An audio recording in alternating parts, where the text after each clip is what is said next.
This episode we have this should I say numbers, let me just use numbers that we are told to add up. Now clearly you see this is infinite because we don't know the end, so we can't really conclude. But thanks we have what we call the sum of infinite series, right? Now a sum of infinite geometric series, which we all know is given by s sub n to be 1 over 1 minus r, though it can be r minus 1 depending on the size of r, right? If r is greater than 1 or r is less than 1, so we'll use this. But for now, I shouldn't have spoke about this without really checking if it's an AP or a GP. You know, we have AP and we have GP, right? AP is arithmetic progression and GP is geometric progression. So clearly this, let's check out if it's an AP or GP.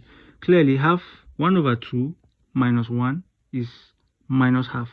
1 over 4 minus this will not give us the same thing, which implies we can't say it's an AP. Instead, let's check if it's a GP. To check if it's a GP, 1 over 2 divided by 1 will give us 1 over 2, right? 1 over 4 divided by 1 over 2 will still give us 1 over 2, which implies clearly it's a geometric progression since division gives us the common ratio, right?